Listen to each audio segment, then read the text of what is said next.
Hello, everyone. Hello, everyone. Good morning, and thank you for joining me on this first edition of Eater's Hub. My name is Eater Jimmy.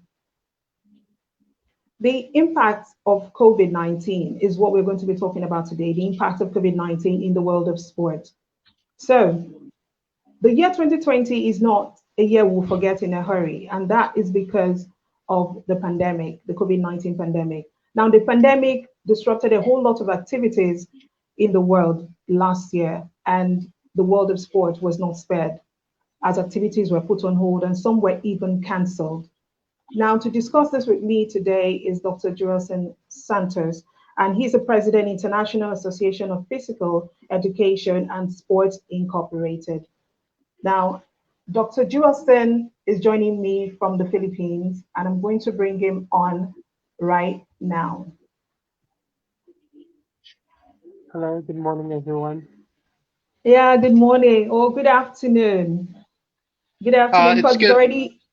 it's afternoon It's at your end, isn't already it? yeah. It's already 4 p.m. in the Philippines. So it's Yeah, good afternoon from my side and good morning on your side. on my side. Yeah, it's nice to have Uh, you. How are you doing today?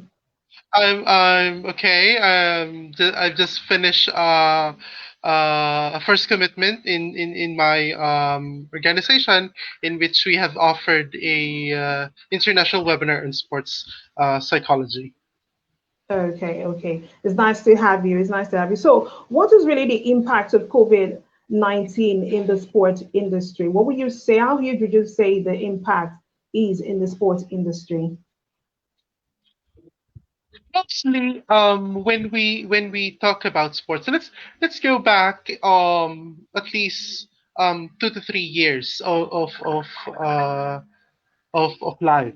We all know that in the pre-pandemic years, sporting events are really done face to face with a big crowd where they cheer to one another, and then they battle on the arsenal in which they compete with um, contact to one another, they train to one another. But now in the field of sports, now in the pandemic years, there are certain instances, certain activities that are prohibited due to the different health protocols that are implemented in different countries, and in which most of the training of participants or sports athletes are happening at home or into a uh, bubble coliseum in which they are the only one who are there. Somewhat even gymnasiums are closed. um, there are postponement of activities, just like the Tokyo 2020 Olympics, in which instead of doing that on a normal basis, in which all the delegates will be traveling from their country going to Tokyo or going to Japan, it is done in a different way. And even the preparations and the trainings of athletes are done in a very unusual way, in which, as you have said earlier in the introduction, sports has not been spared with this novel coronavirus pandemic. This becomes the year where sports are shifting to another platform. We could do such virtual competitions. We could administer activities such as webinars or conferences through online with the use of different conferencing platforms such as Zoom conference, and then we also have the Google Meet. But mainly, as you could tend to see, sports should not be stopped.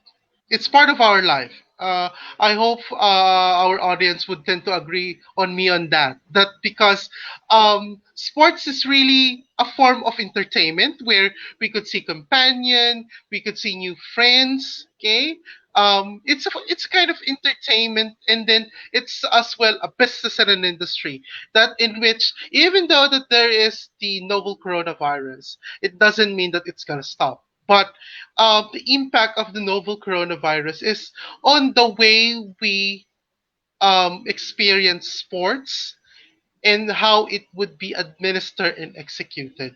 We are not in a way, or we are not in the scenario of being in a crowd where we cheer, where we watch live. That just like in a basketball game, you cannot watch it live, or you cannot be there on the stadium. So it would be somewhat in a way that people would be watching in the comfort of their home, in which trainings in different sporting activities and even the planning of those activities are done remotely. And most people nowadays are really shifting to remote work. So even sports and any aspects of the society is really shifting to um, the online world, which we could communicate, we could interact with one another through a conferencing platform. I have tend to experience even here in the Philippines. Mostly activities here are just like sports trading in preparation for the Tokyo Olympics. It's really done on a bubble gymnasium where athletes are a training on a stadium or a place where they are the only one who are there. The sports coach and then the medical team are all the people who are only there, but there are no spectators or audience who could tend to see and witness that specific sporting event. So Yeah. it's really important for us to really know how to accept things in line with the new normal. As we all know, even the World Health Organization have already given such information and proclamation that COVID-19 would be normalized when 70 to 85% of the people population in that specific country are vaccinated. So there are really a big difference in line with sports. So its impact is on the general basis is how we train and how we administer a sporting event. And really, on the sport marketing or sport business side, it really downgrades the sales of such companies and corporations that are really in line with sports. Yeah. So while you were talking, you mentioned bubble, and that Yeah, is actually I actually wanted to talk about that because, as you know, the UEFA Champions League final is going to be played sometime this month on May 29th yeah, to be precise, somewhere in Portugal. So now, the both clubs are told that they have the opportunity to, bring in 6,000 fans each. And now, but the interesting thing about this is the way it's now being done. Now, these fans are going to come in, assuming they're going to come in through a chartered flight, yeah, and they're going to be taken to the stadium. And after the game is played, they're going to go back, take the flight back. So they're not given the opportunity to sightsee, go around yeah, town, get souvenirs and all that. I mean, it's yeah, really really upsetting. It's not the way any fan would have loved to experience a final, but that is what we are dealing with right now. And yeah. how visible do you think the new norm will settle, people will settle with the new norm? For me, on that basis, is that um people would really need to follow health for protocol for their safety, and Mhm. sports is not an exemption. Even in line with um, traveling with going from one place to another, they really need to be cautious of the surroundings, the people they meet, and then how they would tend to um, experience the activity where they would tend to go in a specific country. It's not about being on a country to do such escapades or do such vacation activity, what you would be doing there is for in line with the sports. So even though you are doing this, it's really important for you to do such precautionary measures. It's not an excuse that you don't have enough funds or you don't have money or support. It's really important for you to know self care. That's the really main important thing nowadays. It's important for us to understand that you wanted to compete, okay? You wanted to bring home the bacon, okay?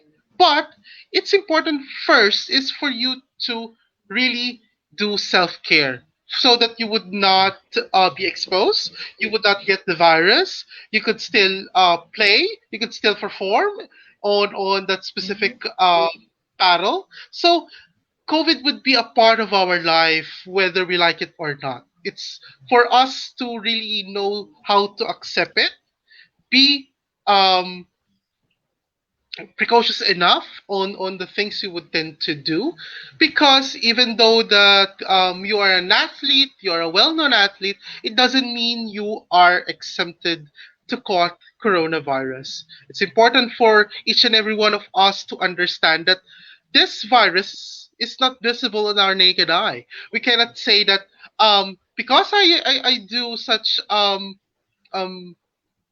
disinfections, okay, bringing alcohol, eating right, it doesn't mean that I am not gonna take or I'm gonna not be exposed to that specific virus. It's really Yeah, important sure. for us to focus on being precautious on what we do. And even though um, there are things that we really missed on the old days in the pre coronavirus pandemic days, um, we really need to focus now is how we could tend to save lives by just Yeah, putting masks, be precautious, know that what you do would tend to affect others.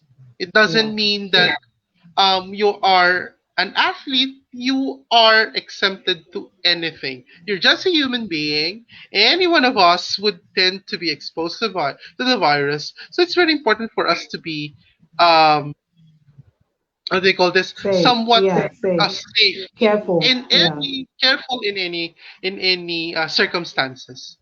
yeah. So Isabel said good morning and afternoon together. Okay, and then she asked a question. Can you see the question, please? Yes. Can you see the question How on the bad? screen? Okay, go Yeah. ahead. How, yeah, How how badly? badly has COVID-19 affected the sports industry? For me, um, it's affected tremendously, devastatedly, because we are not used to seeing a sporting event in our television, in our laptop, on our mobile phones. We really do purchase tickets as a fan. We really wanted to go to the stadium, cheer, shout for the support for that Yeah, specific team that really makes our heart beat fast, our pulse to race because of their winning moves in their winning strategies. So um, COVID-19 really affects the sports industry in a way that looking on the both sides of the coin. On the other side, we look at it as on the execution and the administration of the sporting event. On the other side, the business and then the industry itself, as well in the marketing, the sales, and even the turnout of funds are really devastated because without people who would tend to purchase this tickets, there are no sales, there are no promotions, there are no advertisements to be yeah, done, there are no partnerships to be to be done. So really, as a whole, we really need to see, or we really need to look that sports is greatly affected by COVID-19 in a manner that there are no people to sustain the event. No Yeah. people cannot go to see live and purchase this ticket sales. Okay, and even the athletes and even the coaches, because some of them are losing their jobs. They are Yeah. in need to be at home for them to be safe. So those are the things that are really commonly the effects, okay, of COVID-19 to the sports industry. Yeah. So, is there anything you think would have been done to reduce the damage suffered during the pandemic in the sports industry? Is there anything you think would have been done? Um, for me on that, it's really should be planned properly. Okay, taking into consideration the health protocols, okay, the current situation happening, and even the variants that are really emerging nowadays. We have different variants of the virus that its main effect is really it's contagious. Okay, it really when someone is being exposed to that person, they would really get the virus easily. So for me it's really important for me it's really important for things to be planned, so that once that these things are properly planned, it is organized correctly, and then it's implemented correctly, this would tend to lessen its effect. For example, if the sporting industry or the sporting management have already think this ahead of them, they could tend to plan and create programs that would be tend to suitable to this specific sports that they would tend to offer. Just like in the Tokyo Olympics 2020, so um, we didn't see that coronavirus is coming. We treat this virus in the early years of 2020 as not that big, because it emerged in China, then it spread all throughout the different countries, and then um, the lockdowns, restrictions that comes is too late. It's important for us to think forward, okay, ahead of time, in which with this we could plan things out properly. There would no sufferings, or there would not be a big effect to the sporting industry once we know how to shift things into a way that all the members of the sporting industry is safe. When you know that the people cannot watch it live, make it a pay view option where people can watch through the television.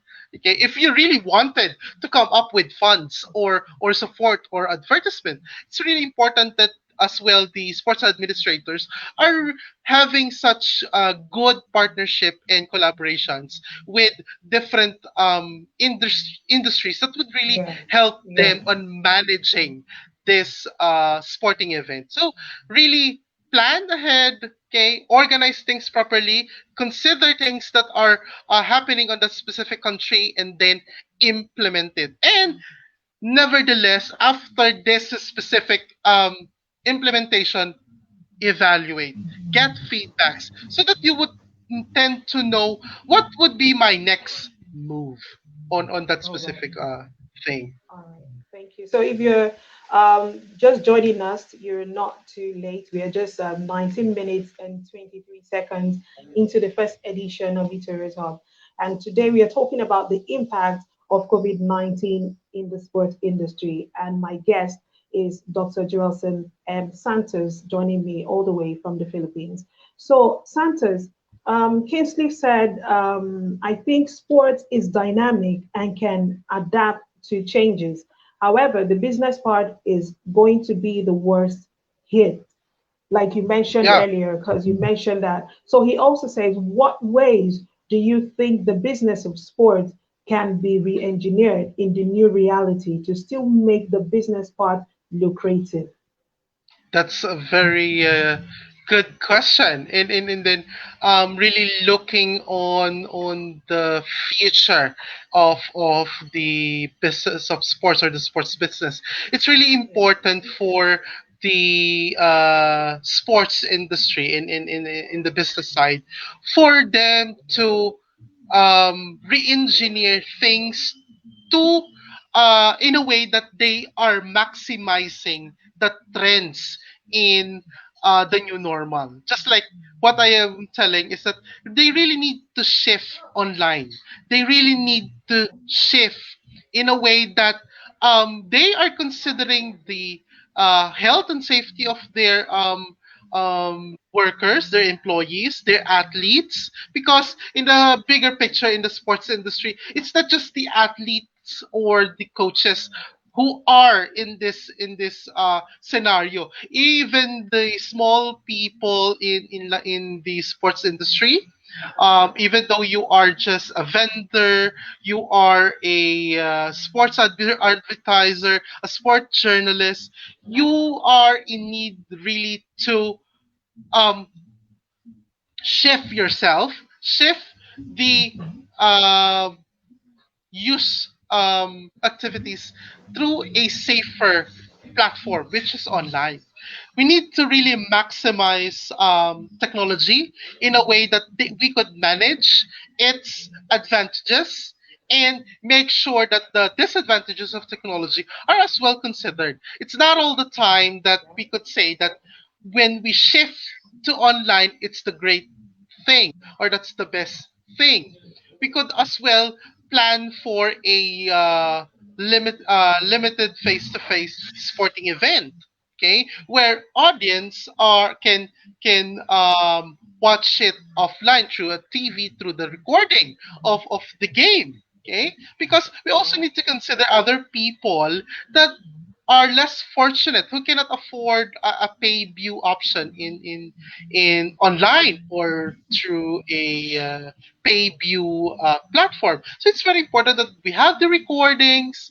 Mostly when we are I'm just gonna put in uh, things that we do in the organization is that if people or professionals who wanted to participate but they are not capable of having the good internet connectivity, they have the option to watch the recording even though they didn't participated live. So just like in the sporting event, we really need to know what would be the possible options that would be suitable as well to our viewers and to our sports So, fans, and as well would be beneficial to all.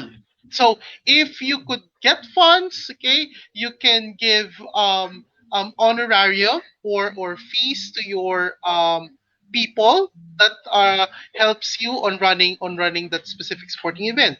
We cannot just say it's free. It doesn't mean that it could be done monetarily or with money. We can do such things. What we do here in the Philippines is the community pantry, which um, people are getting food supplies which are free. We could do that as well in sports, in which instead of renting the venue, we could tie up or have good partnership to the industry or the people who have or own those gymnasiums so that we could we could maximize that gymnasium or that spacious area to be our training grounds. And then this would not um, hinder us from still continuing different sporting events. now, now, there's a possibility that you can still get the virus, after taking the vaccine, right?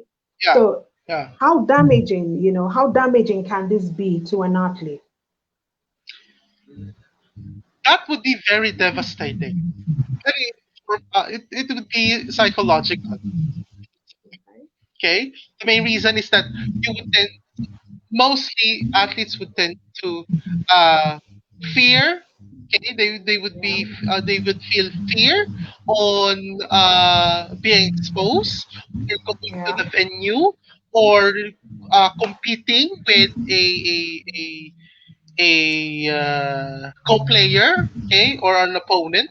So with this, even though that this is happening or this would tend to reoccur, it's really important for the coaches and even the parents to really educate the athlete, the student athletes on um even though that these things are happening, we really need to think positively.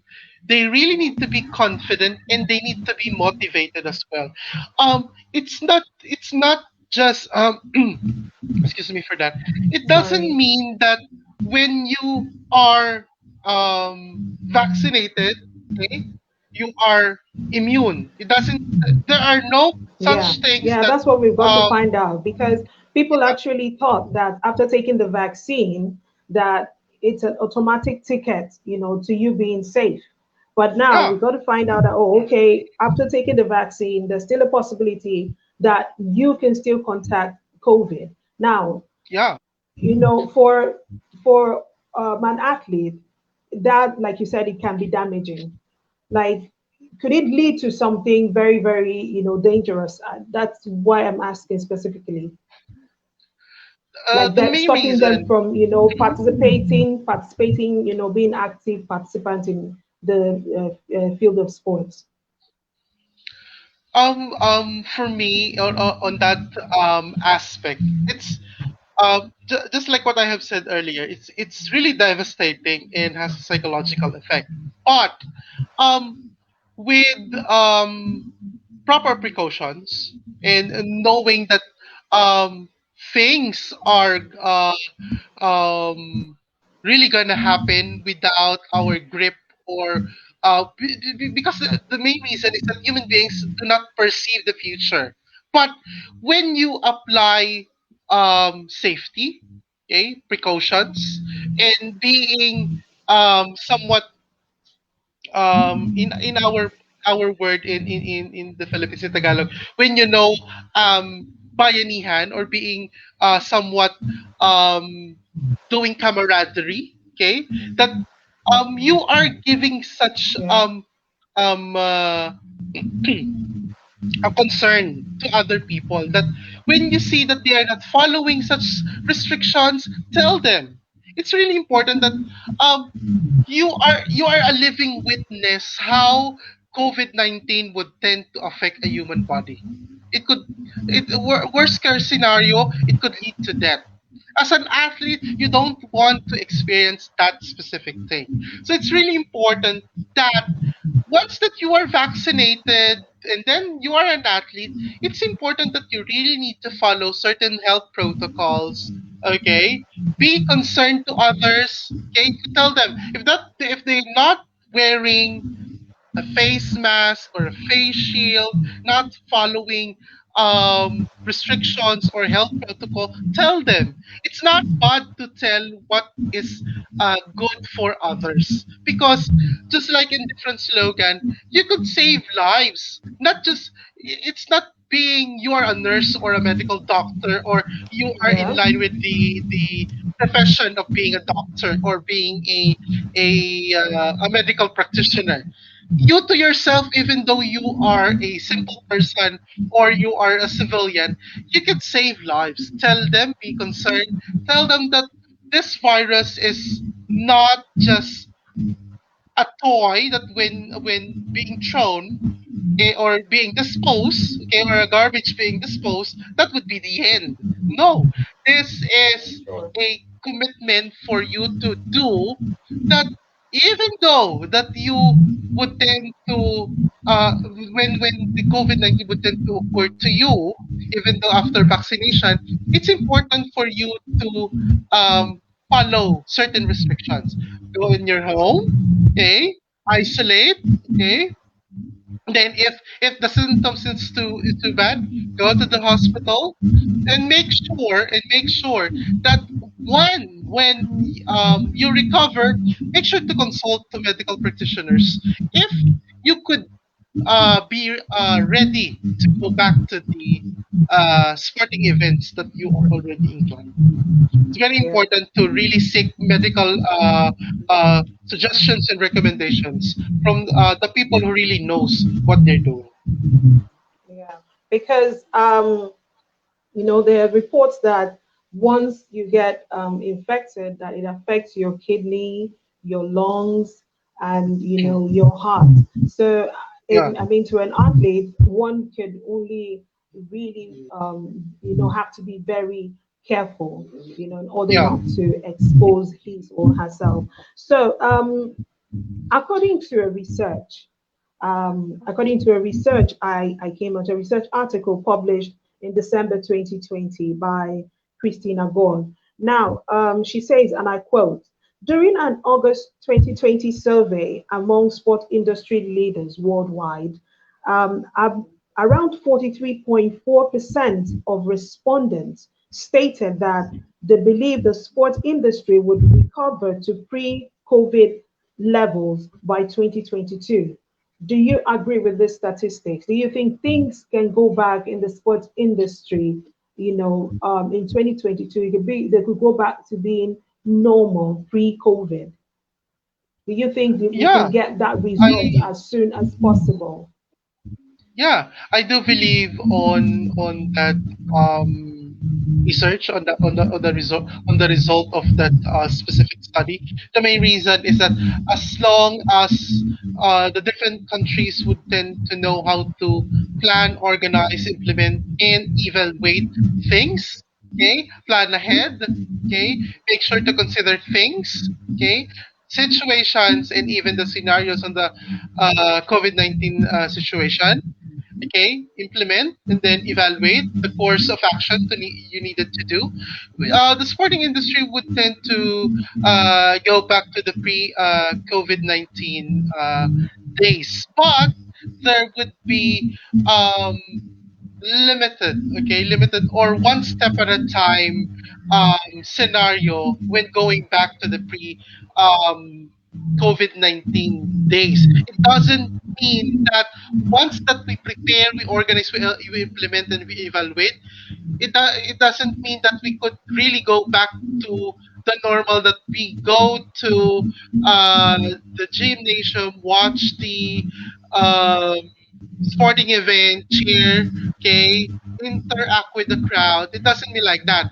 We really need to plan things out little by little, okay, consider the situation, and then make sure that everyone is safe. Not only the spectators, but as well the people in line with the sports industry, sports coach, administrators, and even sport journalists, sports marketer, in line with business, and even the athletes. So, little by little, one step at a time, we will go back on the pre COVID-19 days with the sport I industry. Yeah, I actually, after seeing that research, I had to, take a step back and look at it. And I said to myself, how visible can this be? I mean, when we're still talking about, I mean, you even mentioned it earlier that people need to be very careful, even though they've taken the vaccine, that we shouldn't Yeah, expose ourselves and all that. So if we're going to follow that same advice, that means we can actually, it will actually take a longer time to, get back to pre-COVID, yeah, era. I don't yeah, think so 2022 still kind of dicey for me, which is why I am looking at, the statistics and, kind of worried how yeah. visible this can be for, the sporting Yeah. industry. But looking into it, this would be just perspectives of the respondents. But I would tend to agree as well on to you, madam, on that. Just like what I have said, it would be done one step at a time. It doesn't mean that next year we could go back because um, COVID is already ended. There's no such things as that. The World Health Organization didn't proclaim that in the year 2022 it would end. So still, Yeah. going back to my statement is that we will go back one step at a time. Yeah, it's best to take it one step at a time. Thank you Yeah. so much for answering that. So, if you're just joining us, this is Eater's Hub, and we're still talking about the impact of COVID-19 in the world of sport. So, I'm going to go back to the possibility, of athletes, being infected. We realized that most athletes, got caught the virus earlier. Activities were halted, and right now activities are coming back, gradually. Do you think that they are kind of like making this hasty? Do you think it's advisable to allow people come into the stadium? Do you think it is really, really okay for spectators to come watch right now in the stadium? I mean, without, For me, them being exposed and the athletes being exposed themselves.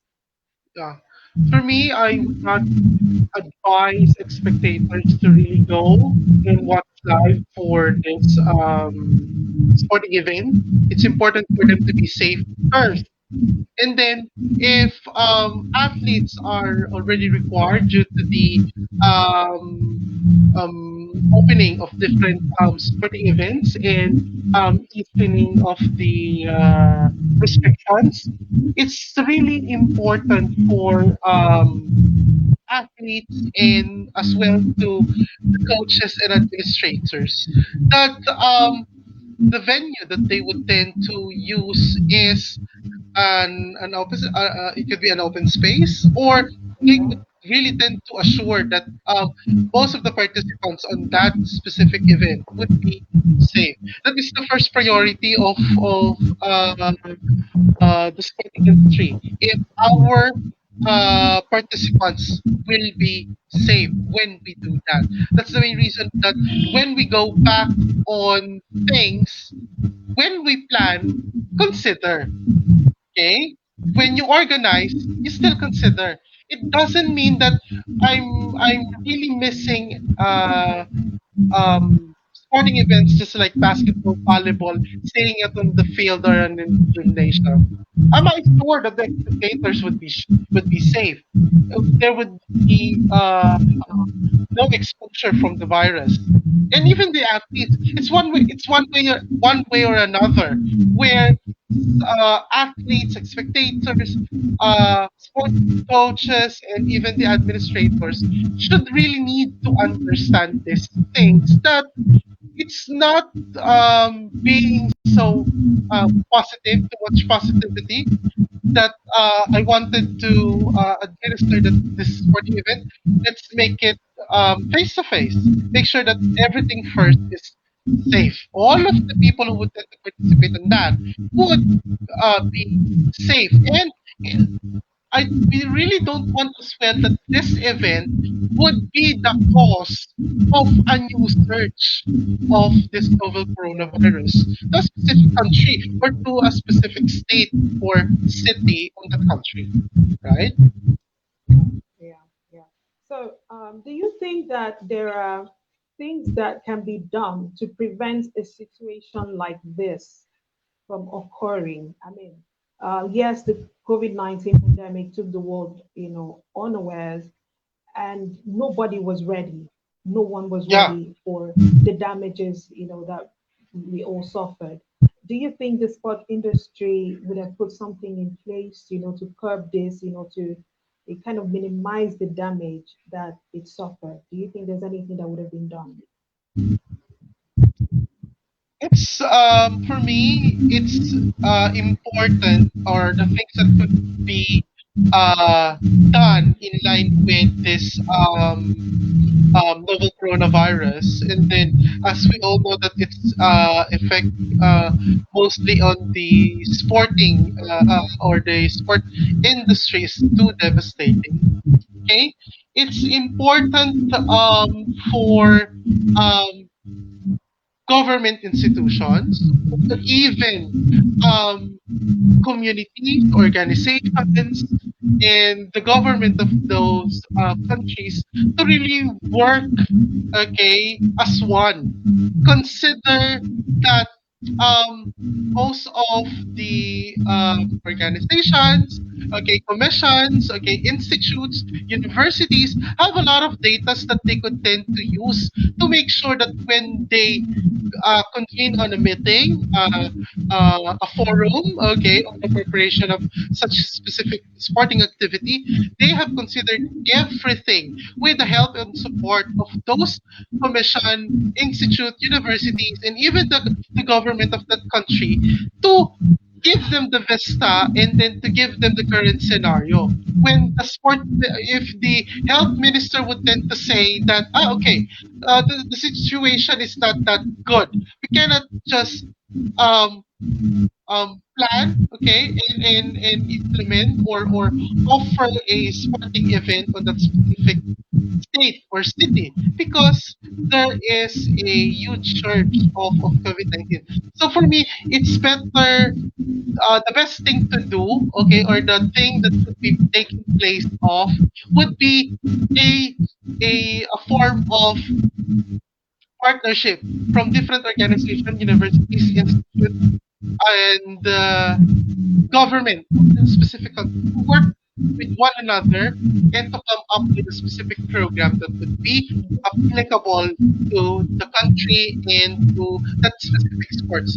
Because the main reason, not all programs would be suitable to all sports. Because what if you would then done a activity or a sporting event for a team sports, a program for team sports? How about the individual sports or the competitive sports? So that program or that plan should be applicable for all sporting events. Yes, yes, I agree with you. I agree with you on that. Thank you so much. So, as your organization, have ever partnered with any institution or any organization here in Africa? Um, I have been contact or with the women's society in sports. I also have um, contacted and collaborated with uh, Attorney Olorantubu and even with Sir Joel Toye in different webinars that we are doing in different conferences. But if we would be given a chance to really collaborate with a bigger organization in Africa, it would be an honor for us in the organization in which we could as well create a forum, okay, collaborate on a specific program that would be suitable for both countries, that would be beneficial for both countries on the creation of a framework for a sporting event or any sport activities that would tend to take place on the coming months or years. Given a chance to collaborate, it would be a great honor and pleasure if been given a chance. All right. So Isabel said, do you say technology has helped the sporting world to cope with COVID-19 pandemic? Yeah, I think you touched a Yeah, bit of this, but do you still want to answer that? yeah, definitely. Because going back, we know the trend. The trend of this year, the COVID-19 pandemic, is that we really need to shift online. So we really need to maximize the technology. Yeah, there are so many. You mentioned activities happening online and all that. There are games, there are activities that can be played online, you know. But Yeah, yeah, like you mentioned earlier, we could use the little that we have and just take it one day at a time. So, yeah. Santos, I would like you to tell us more about your organization and what they are really into. Okay. Thank you for the opportunity. the International Association of Physical Education and Sports. It's our tagline is reshape the world of physical education and sports. Our main aim is to help co-professionals in the field of physical education and sports by upskilling them on different webinars, conferences, and research publications in which they would tend to really learn on different trends, strategies, okay, pedagogies, okay, that are in line with physical education in sports. Commonly, we do, as of now, due to the COVID-19 pandemic, we do such collaborations, webinars, okay, and conferences that focuses on a specific topic, okay, just like what we had this day. We have the sports psychology webinar. Tomorrow we would be having the kinball webinar, and we also have a lot of upcoming conferences in line with scientific sports training methodology. We also have sports nutrition. We also have sports injury rehabilitation, and many more to come. We are not just collaborating, partnershiping with different universities and organizations around the world. The main reason is that we really wanted to help and upskill our co-professionals in the field of physical education in a small act of giving them information in line with the physical education and sports that they could adopt and use in their specific sports, specific teaching activities in their different countries. All right. So how can you be reached? How can you all be reached? I mean, your website, your Okay. pages. Can you go ahead and say that?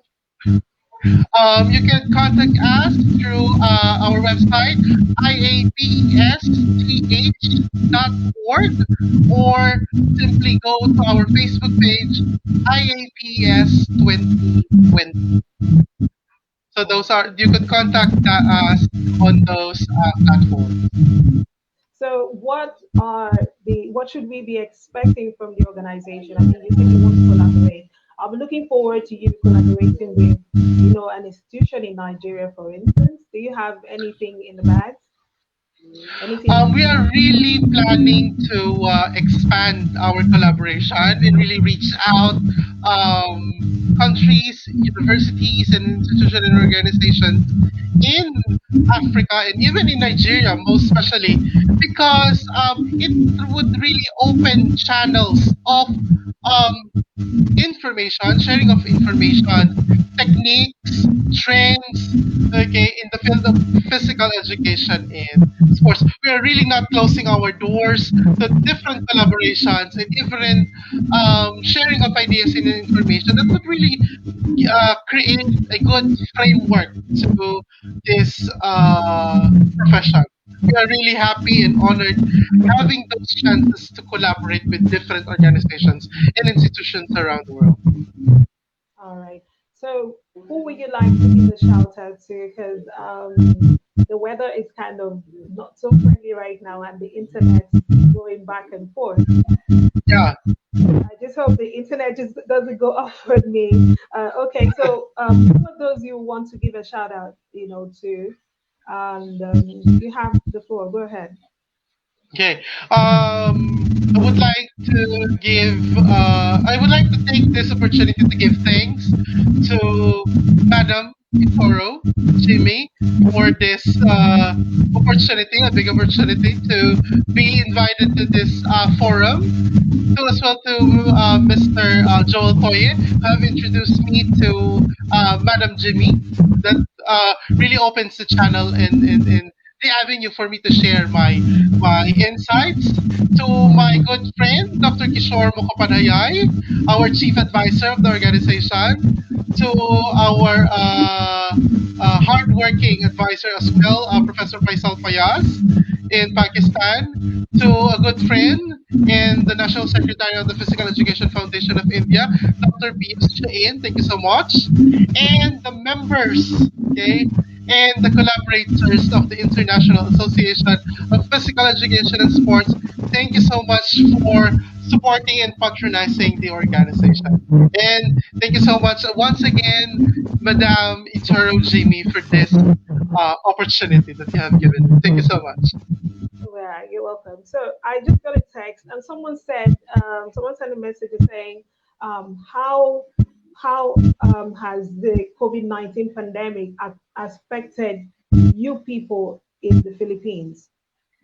What's the impact? The impact for us in the Philippines, truly, we have the longest lockdown in the world.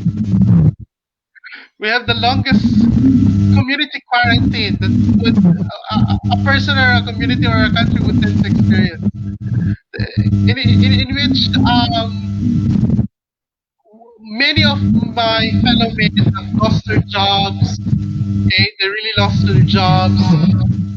Most of them are not in a way, not in a way that they are stable or can uh, hold somewhat that they are living the life because COVID-19 really devastated the Philippines for the fact that I don't want to uh, put fingers. I don't want to have the blame game.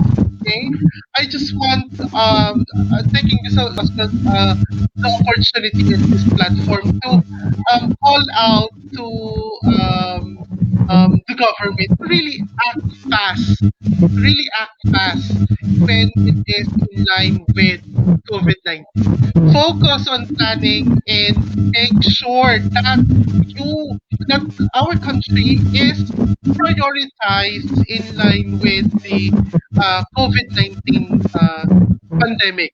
Act fast. That's the best thing that the government can do. Act fast. Yeah. So Isabel says, well done, Dr. Santos. Thank you so So much, Mom Isabella. thank you so much, Johnson. I really appreciate you taking out time to talk on the impact of COVID-19 in the world of sports, and you've outlined so many things. And one of the points I really hold there is you should really act fast and also be careful. Not because you've taken the vaccine, don't think you are immune to the virus because you've taken the vaccine, and that the government should collaborate with private companies so that activities in sports can be brought back as Yeah. soon as possible pre COVID 19. Thank you so much, Jewelson. I really do appreciate you for coming out today to be my first edition guest. So you are my first It's guest. my pleasure. My pleasure, madam. Thank you so much. And thank you everyone for joining us. Thank you. I really do appreciate your support. Thank you for your questions. Thank you. Um, Isabel, thank you. Ade, Adeoye Olopade said, nice. Thank you so much. Thank you, Thank you, Kisley sir. Thank you, Momo. sir. Thank you, Kisley Momo, for your questions and contributions. Thank you. And thank you, Isabella. Thank you so much. You did really great. Thank you. I really appreciate it. So, um, we're going to be coming your way next week, and we'll be looking at sport psychology, and we'll be discussing that with Jewel. So I'll put out the date and send you notifications and on when the time is possible, because right now Mr. Jewel is kind of busy. So when I get the confirmation, I'm going to share the information out to you guys. And also, Jewel, I would like you to be part of that because you are very much active in the physical education space. So I really like you to be Yes. part of it. Thank you everyone for joining in. Until next time, bye for now. Thank you. Bye bye, everyone. Thank you so much.